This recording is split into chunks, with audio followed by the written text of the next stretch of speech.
February 14, 1879. A frozen farmhouse in upstate New York.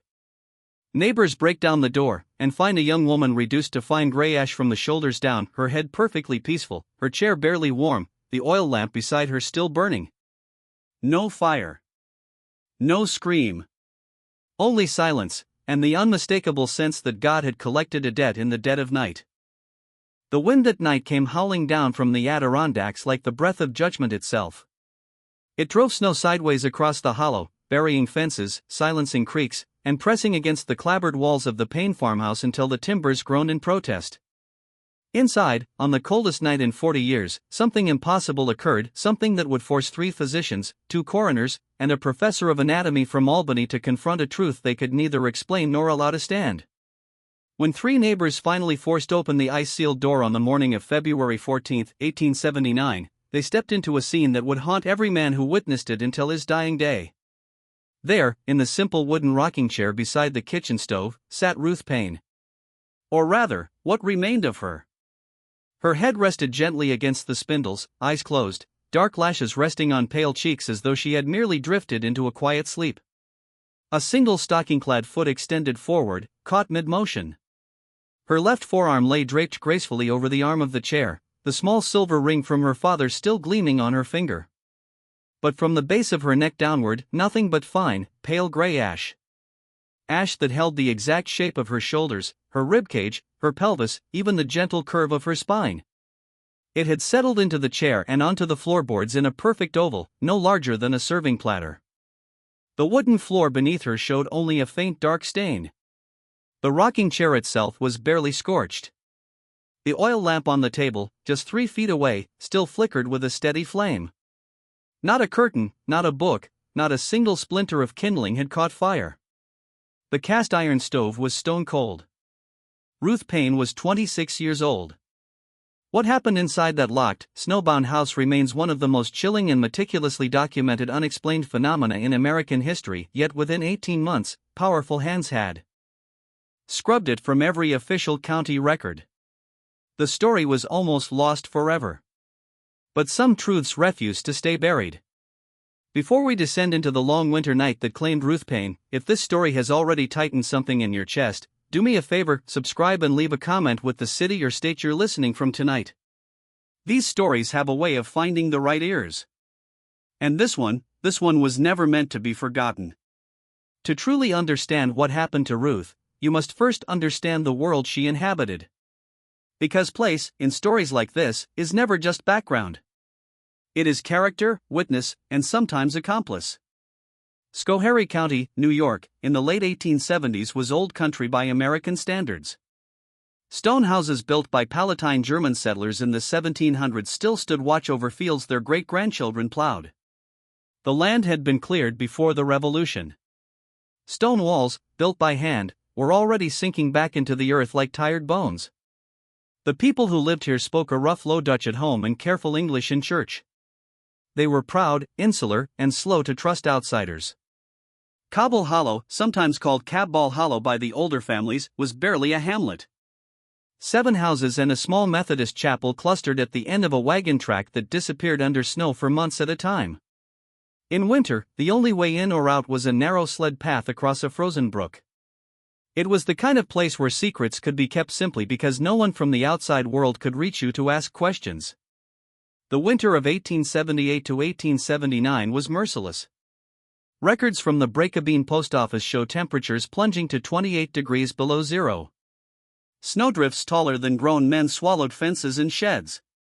Children did not attend school for weeks. Old men died in their beds and were wrapped in canvas, stored in cold parlors until the ground softened enough for burial. The entire county felt as if it were being pressed beneath the hand of God Himself. It was into this frozen, unforgiving world that Ruth Vosberg had arrived 3 years earlier as a young bride. She was born in the Mohawk Valley, daughter of a strict Dutch Reformed minister who died of consumption when she was 19. Her mother had passed when Ruth was only 5, leaving behind a single daguerreotype and a small bundle of poetry books tied with a faded ribbon. Books Ruth carried with her everywhere. She had taught school for 2 winters in Amsterdam, New York, studying Latin, Greek, and French. She was, by every measure, too educated for the life she chose. Daniel Payne was 9 years older, a widower with 90 acres and a solid stone farmhouse. Quiet. God-fearing. A deacon at the chapel. He drank nothing stronger than cider and was known for his patience with horses. Ruth accepted his proposal after a short courtship.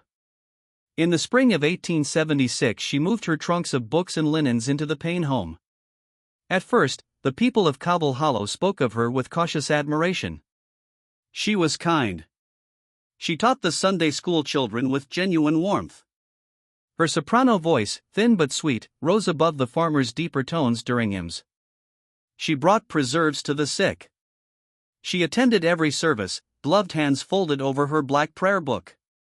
Yet something about her unsettled them. She read late into the night. The yellow square of her kitchen lamp could be seen from the road until 2 or 3 in the morning. She kept a journal locked in a cedar box. She wrote letters to educated women in Albany and New York City, women whose names appeared in no local church register. There was a stillness in her gaze, a way of listening not just to words but beneath them, that made the older women shift uncomfortably in their seats. In the final 6 months of her life, that stillness deepened into something darker. Ruth grew thinner. Her cheekbones sharpened. Dark hollows appeared beneath her eyes. She stopped wearing her wedding bonnet to church, replacing it with a plain black shawl drawn tight over her head like a mourning widow. Neighbors saw her walking alone along the frozen brook at dusk, arms wrapped around herself, breath trailing behind her like a ghost. And then there were the nights. Widow Brewer, a formidable woman of 62 who had buried 2 husbands and raised 5 sons, lived in the nearest house. 3 times in the last month she was awakened by raised voices drifting across the snowy yard from the Payne farmhouse. Ruth's voice, Daniel's voice, and sometimes a third man's voice she did not recognize. Each time she rose and stood at her window in her nightgown. Each time she saw the single yellow square of light in the Payne kitchen and shadows moving across it in what she later called a slow and terrible dance. Each time, she returned to bed and pulled the quilt over her shoulders, telling herself it was not her business. She would live to regret that silence until the day she died. On the morning of February 14, Daniel Payne woke in the bitter cold of the upstairs bedroom and found his wife's side of the bed empty. This was not unusual. Ruth had been sleeping poorly. He dressed in the dark, pulled on heavy boots, and descended the narrow staircase with a kerosene lantern. The house was deathly silent. He moved through the parlor where sheet-covered furniture loomed like pale crouching figures. The kitchen door was closed. When he opened it, a wall of cold hit him, far colder than the rest of the house. The stove had gone out hours earlier. Frost crystals decorated the window panes like delicate funeral lace. And there, in the rocking chair, was his wife. Daniel Payne stood in the doorway for a long time. How long? He could never say, lantern trembling slightly in his hand. He did not scream. He did not collapse. He simply looked at what had once been the woman he married. Then he turned, walked back through the parlor, opened the front door, and trudged 3/4 of a mile through knee-deep snow to Widow Brewer's house. When she opened the door, his voice was unnaturally calm. "Ma'am, I'd be obliged if you'd come look at something." What followed was a procession of stunned neighbors. Widow Brewer brought hired man Justus Keys and his brother Hendrik. By mid-morning, Dr. Hendrik Van Dusen had arrived from Brakebeen. 4 men and 1 widow stood in that small kitchen and found themselves staring at something medical science had no language for. The stove was cold to the touch. Dr. Van Dusen laid his palm flat on it for a full minute. The wooden floor was unburned except for the faint oval stain. The rocking chair showed only shallow scorching where Ruth's body had rested. Curtains, kindling, newspapers, everything else within arm's reach remained untouched. Ruth's face was serene. No soot. No expression of pain. The small silver cross she wore had fallen gently against her nightdress, chain unbroken and shining. The physics, as the doctor would later note in careful, shaken handwriting, were impossible. A human body reduced to calcined ash requires sustained temperatures of at least 1,400 degrees Fahrenheit for 2 to 3 hours. No such fire could have burned in that room without consuming everything around it. No known flame could have spared the head, the hair, the delicate features, while consuming the torso so completely. No natural process could have left the ash in such a perfect, undisturbed anatomical outline. Yet there it was. Dr. Van Dusen closed his notebook. Widow Brewer crossed herself, an instinctive Catholic gesture that startled her, lifelong Methodist though she was. Justice Keyes, a Gettysburg veteran who had seen men burned alive, walked outside and vomited into the snow. In the silence that followed, the men of Cobble Hollow began to speak in low voices about what they had seen, and what they feared it meant. Because some fires do not come from wood or coal or oil. Some fires are kindled by sin, by secrets, by covenants made in the dark hours between midnight and dawn. And in the long winter of 1879, in a place called Cobble Hollow, it seemed the Lord, or something older, had come to collect. The kitchen still carried the smell of winter and something else, something faint, like scorched bone and lamp oil that no amount of lye soap could fully erase. In the pale February light, the men of Cobble Hollow stood at a crossroads between truth and mercy. And mercy, in that frozen hamlet, won the first round. Dr. Hendrik Van Dusen wanted to send for the county sheriff immediately. The scene was too unnatural, too precise, too wrong. Justice Keyes, the battle-hardened Palatine German whose English was broken but whose instincts were forged at Gettysburg, nodded in silent agreement. Something evil had walked through that house. But Daniel Payne sat on a low stool in the corner, hands folded between his knees, eyes fixed on the worn floorboards. His voice, when it came, was quiet, almost gentle. She was a modest woman, he said. She would not want to be stared at, turned into a spectacle for the whole county. He paused, swallowing once. This was a medical accident. A rare affliction. The coroner should see it. Not curious neighbors gawking at her remains. Dr. Van Dusen studied the widower carefully. In 30 years of country medicine he had never seen a man speak of his wife's horrific death with such calm precision. The doctor later confessed in a private letter that the composure itself felt suspicious. Yet the winter had been brutal, everyone was exhausted, and Daniel was a respected deacon. So the doctor relented. No sheriff. Only the coroner. Hendrik Keyes rode out again on the sled track. A sheet was draped reverently over the rocking chair.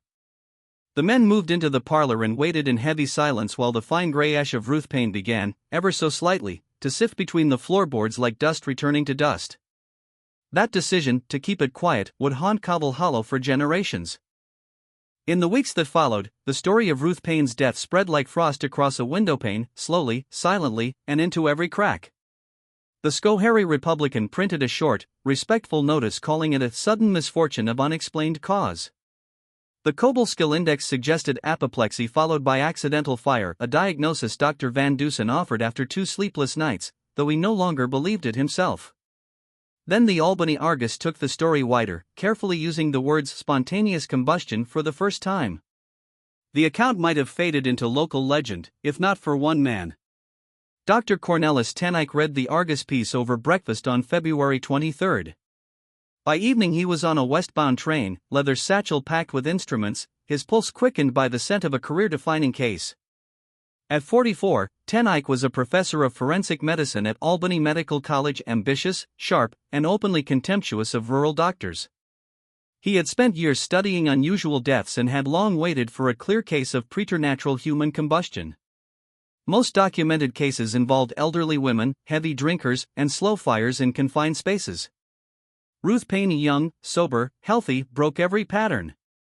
To Ten Eyck, that made her perfect. He arrived in Cobble Hollow on the 25th by hired sleigh, wrapped in bearskin against the biting cold. The hamlet appeared frozen in time, 7 houses along the silent brook, thin smoke rising from chimneys, hills rolling like pale graves under a slate sky. No dogs barked. No children played. It looked, he later wrote, like a German fairy tale the moment before the horror is revealed. Daniel Payne met him at the door, tall, stooped, sandy-haired, with pale blue eyes that had gone flat and empty. He spoke only when necessary, shook the doctor's hand with a firm, dry grip, and led him straight to the kitchen. The rocking chair remained against the west wall. The ash had been carefully swept into a sealed wooden box, stored in an unheated outbuilding. The floorboards still bore the dark oval stain. Dr. Tanike set his satchel on the pine table and began to see what others had missed.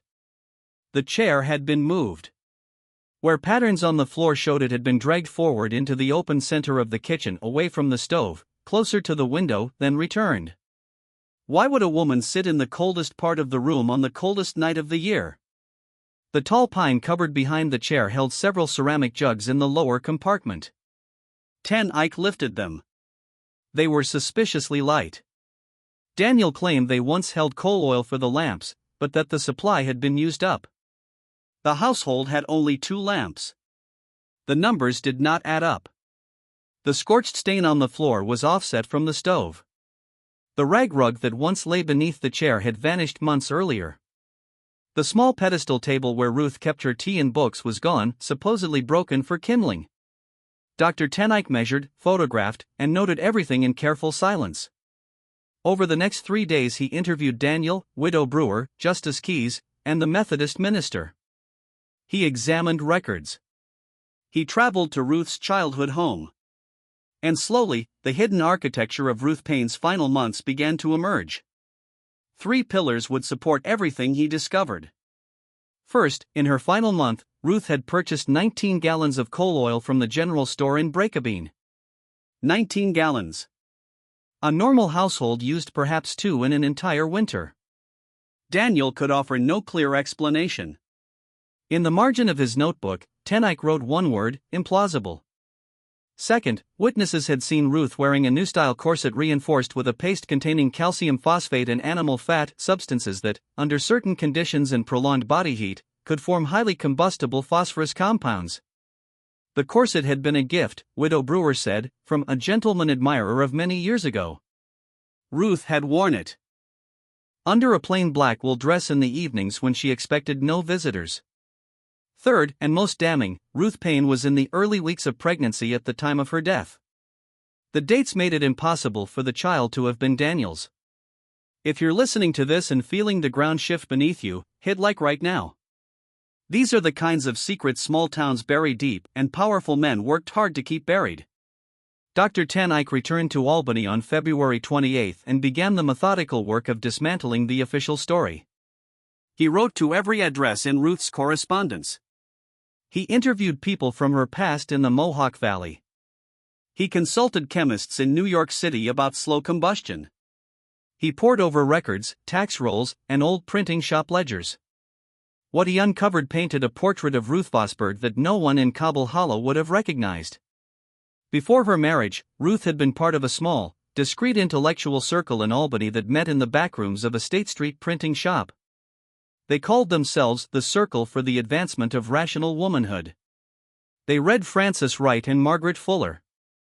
They published a rare quarterly pamphlet titled The Reasoned Voice. They quietly helped women in difficult situations, sometimes with information, sometimes with more practical and dangerous assistance. Ruth had not simply been a farmer's quiet wife. She had been a woman of ideas, of questions, of hidden fire. A woman who may have sought freedom in a world that offered her none. A woman carrying secrets that grew heavier with every passing month. And in the brutal winter of 1879, those secrets may have ignited, literally, inside her own body. Some fires begin with a single spark of sin. Others with oil poured in secret. Others still with phosphorus compounds pressed against living flesh. But the most terrible fires of all are the ones kindled by guilt, shame, and the desperate attempt to hide what God already sees. Daniel Payne had not wept in 11 days. The neighbors had heard raised voices and seen strange shadows dancing on the kitchen wall. A third man's voice had echoed in the night. And Ruth had walked the frozen brook at dusk like a woman trying to outpace her own conscience. Dr. Tanike began to believe that what happened in that kitchen was not spontaneous at all. It was a tragedy years in the making, part human desperation, part chemical mystery, and perhaps, part divine reckoning. Because the same God who sees every secret meeting in the backrooms of printing shops also sees every drop of oil, every hidden letter, and every unborn child conceived in shadow. In the end, Ruth Payne was not simply consumed by fire. She was consumed by the weight of what she could no longer carry. The ash that held the perfect shape of her body was a testimony, silent, gray, and damning to a truth the men of Schoharie County would spend the rest of the century trying to erase. But some truths, like certain fires, refused to die quietly. The snow that fell on Cobble Hollow in the winter of 1878 to 1879 did not simply cover the earth. It sealed it. It buried sins, voices, and evidence beneath a white silence that felt almost sacred until the silence itself began to scream. Dr. Cornelis ten Eyck had come looking for a medical miracle. What he found instead was a carefully staged abomination. As his investigation deepened, the respectable surface of Ruth Payne's life cracked open like thin ice over black water. Before her sudden marriage to Daniel, Ruth Vosberg had belonged to a secret intellectual circle in Albany, the Circle for the Advancement of Rational Womanhood. In the back rooms of a small printing shop on State Street, educated women read forbidden ideas, corresponded with suffragists, and most dangerously, offered quiet help to women trapped in impossible circumstances. Dr. ten Eyck was too careful a man to write the word abortion even in his private notebook. But the pattern was unmistakable. Several women connected to the circle had later died under officially recorded female complaints. Ruth had left this world abruptly in the autumn of 1875, only weeks after meeting Daniel Payne at a Grange Hall dance. She had fled, the doctor came to believe, because someone had recognized her at a meeting and threatened to expose her. That someone was the gentleman from Cobble Hollow. His name was Augustus Voorhees. 48 years old. Wealthy textile merchant. Third-generation Dutch patroon. Trustee of banks. Pillar of the Second Reformed Church. Owner of a grand brick house on Washington Avenue in Albany and a substantial summer house just 3 miles from the Payne farm. He spent every summer in Cobble Hollow, moving among the simple farmers like a king visiting his distant estates. He was also the uncle of Daniel Payne's first wife, the man who had introduced Daniel to her, hosted their courtship, and paid for her marble headstone when she died in childbirth. Publicly, Augustus Voorhees was beyond reproach. Privately, he was something far darker. Widow Brewer eventually broke her long silence. Under gentle but relentless questioning, she admitted that Voorhees had been seen entering the Payne farmhouse at least 4 times during the summer and autumn of 1878, always when Daniel was away in the far pastures, always staying more than an hour, always leaving without a word to anyone. And on 3 separate nights, she had heard his voice, the third voice, raised in angry argument inside that yellow-lit kitchen. A man of God-fearing reputation. A man of wealth and influence. A man who moved easily between the sacred and the profane. And now, carrying another man's child. By the time Dr. ten Eyck pieced this together, the weight of it pressed on him like the winter snow on those fragile rooftops. He spent the autumn of 1879 writing a scientific monograph that attempted to explain Ruth's death through chemistry, phosphorus compounds from the special corset, coal oil vapors, the wick effect, unusual body temperature in early pregnancy. It was an elegant theory. It was also, he was beginning to suspect, a lied one he had nearly convinced himself to believe. Then came the dream that broke the case open. On December 12, 1879, nearly 10 months after Ruth's death, Dr. ten Eyck returned to Cobble Hollow for the final time. In the back parlor of Widow Brewer's house, he sat with 15-year-old Margaret Keyes, the quiet Palatine German girl who had worked in the Payne kitchen 3 days a week the previous autumn. Margaret had refused to speak to anyone earlier. Now she could no longer stay silent. The dreams would not let her. She described them in halting words, translated by the widow, Ruth Payne, standing at the kitchen window at night, staring out into the snow, mouthing the words, "Help me." The girl had grown thin. Her eyes were hollow. She believed the dreams would kill her if she kept quiet. So she spoke. On the evening of February 13, 1879, the night before Ruth was found, Margaret had been sent through the snow at dusk to deliver a jar of preserves. The path was trackless. The wind howled. It took her nearly 30 minutes to walk what should have taken 10. No one answered her knock. She heard a man's sharp voice through the heavy door. She crept around to the kitchen window. The curtain was drawn back. What she saw through the frost-laced glass would live behind her eyelids for the rest of her life. Ruth Payne sat in the rocking chair, dark hair loose, hands folded in her lap, tears streaming down her face. An expression of pure animal terror, the look of a rabbit that has just understood the snare. Daniel Payne stood by the cold stove, broad back hunched, arms locked across his chest, making himself remain still. And directly in front of Ruth stood Augustus Voorhees, leaning close, holding something small and dark in his hands. He spoke low. Then louder. He seized Ruth's wrist. She did not pull away. Daniel did not turn. Ruth closed her eyes. She nodded once. Margaret ran. She dropped the jar in the snow and fled through the darkness, never looking back. She told no one. Augustus Voorhees had once given her father a loan. In Cobble Hollow, in 1879, a 15-year-old girl did not accuse a man like Voorhees of anything. But the kitchen window had seen. And God, it seemed, had remembered. Dr. Ten Eyck returned to Albany that evening carrying Margaret's testimony and a small muslin bag of Ruth's ash. He went straight to his laboratory instead of home. Working through the night under gaslight, he performed tests he had never done before. By 3 a.m, the truth lay exposed on the bench like a corpse under dissection. The ash contained measurable traces of potassium nitrate, sulfur, and fine charcoal, the precise ingredients of black powder. Not the residue of a gunshot. The residue of black powder that had been deliberately burned slowly, in controlled fashion, the way an apothecary or pyrotechnist might use it to generate intense, directed heat. This was no spontaneous combustion. This was murder. A slow-burning accelerant, expertly prepared and placed around and possibly within Ruth's body while she was unconscious or restrained. Heat directed inward. The corset in coal oil used as misdirection, a scientific red herring planted by someone who understood exactly what doctors would look for and accept. Daniel Payne, simple farmer and deacon, lacked the knowledge and materials. Augustus Voorhees, textile merchant who dealt in dyes, chemicals, bleaching agents, and industrial substances across 3 states, possessed both. Dr. Ten Eyck sat alone in the dark laboratory as the gas burners hissed out one by one. The first gray light of a December morning found him still there, hands folded, staring at nothing. He understood now. This was not divine fire. It was not a medical mystery. It was betrayal wrapped in chemistry, adultery wrapped in violence, and sin wrapped in the perfect disguise of the supernatural, so that no coroner, no sheriff, no newspaper would ever look for a murderer. A man of wealth and reputation had seduced another man's wife. When she became pregnant, when the scandal threatened to destroy him, he had arranged for her to be burned alive in her own kitchen while her husband stood by. They had staged it so perfectly that science itself became their accomplice.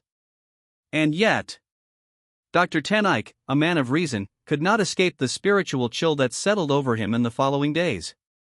The precision of the crime. The way the ash had held the exact shape of Ruth's body. The peaceful expression on her untouched face. The way the fire had consumed only her torso, the seat of sin, the womb carrying forbidden fruit, while leaving her head, the seat of the soul, untouched. It felt less like human planning and more like divine signature. As if the Lord himself had allowed the murderers to set their trap, and then completed the judgment in a manner no man could replicate or explain. Because Scripture is clear, be not deceived, God is not mocked. For whatsoever a man soweth, that shall he also reap. Ruth had sown secrets. Voorhees had sown lust and violence. Daniel had sown silence and complicity. And in the frozen silence of Cobble Hollow, on the coldest night in 40 years, they all reaped ash. Dr. Ten Eyck never presented his monograph. The case was quietly buried. Records disappeared. Witnesses stopped speaking. Augustus Voorhees continued his respectable life for many years afterward. Daniel Payne eventually remarried and faded into the hills. But some fires do not go out when the last coal cools. Margaret Keyes suffered nightmares until the day she died. Widow Brewer prayed daily for forgiveness on her back porch.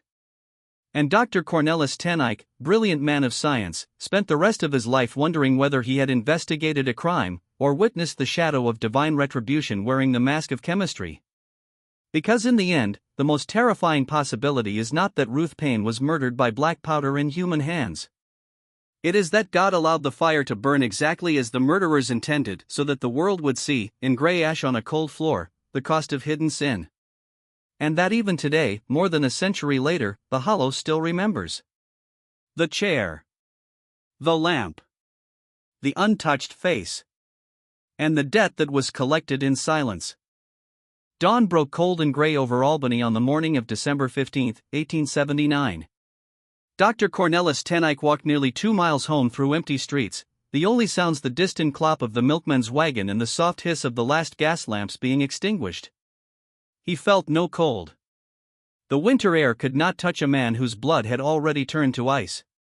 In his satchel rested the chemical proof, traces of potassium nitrate, sulfur, and charcoal in the ash, the signature of slow-burned black powder. In his mind burned something heavier, the image of a young woman weeping in a rocking chair while 2 men, her husband and her lover, stood by. He had solved the mystery. Now came the harder question: what was a man supposed to do with such knowledge? If he spoke, Ruth Payne's name would be dragged through scandal. The affair, the pregnancy, the forbidden child, these would become the story, not the horror done to her. The killers might walk free on technicalities. In Schoharie County, Augustus Voorhees was not merely rich, he was power itself. A donor to judges, a friend to politicians, a man whose shadow stretched across courtrooms and banks. And Dr. ten Eyck was no hero from a storybook. He was 44. 3 children in school. An ailing mother whose care drained his salary. A mortgage. A career that had twice been passed over for lesser men with better connections. He carried the ordinary weight of an ordinary life. That morning, standing in the snow outside his house on Elk Street, he made the oldest bargain in human history. He chose silence. On December 17, Dr. ten Eyck wrote a single letter to Augustus Voorhees at his winter residence. The letter itself has not survived, but a single line in his notebook remains: letter sent to A.V. at the Hamlet. Certain matters laid before him in confidence. Response awaited. The reply came 3 days later on heavy cream stationery from the Voorhees Textile Company. It was courteous, almost tender, the language of gentlemen who understand one another. It thanked the doctor for his discretion. It spoke of painful necessities required to protect families, communities, and the honor of the deceased. It assured Dr. ten Eyck that his advancement in New York medicine would now be secure. It mentioned, almost in passing, a newly opened seat on the Board of Trustees of the Albany Medical College, a position the writer's modest influence could secure. The letter closed with warm regards from a loyal friend who looked forward to their next meeting. Dr. ten Eyck never presented his monograph. He withdrew it from the Albany Academy of Medicine with a vague note about personal circumstances. He filed away his notes, folded Voorhees' letter into the back of his private notebook, locked the drawer, and accepted the trusteeship the following year. He served for 22 years. He published 4 more papers on unusual deaths, none of them mentioning Ruth Payne. He died in 1911 at 66, in his study, newspaper folded across his knees. His silence bought comfort. It cost him something far greater. The cover-up that followed was executed with the same quiet precision as the murder itself. In the summer of 1880, a small fire broke out in the basement archive of the Schoharie County Courthouse. It was blamed on a defective kerosene lamp left burning overnight. The fire destroyed only one storage room, the exact room containing the coroner's file on Ruth Payne, Daniel Payne's deposition, Justice Key's statement, the property transactions involving the Voorhees family, the Cobble Hollow Methodist marriage register, and tax records on the Payne farm. Nothing else was damaged. The mysterious lamp was never produced. The janitor who read the fire marshal's report years later only shook his head. No such lamp had ever been kept in that corridor.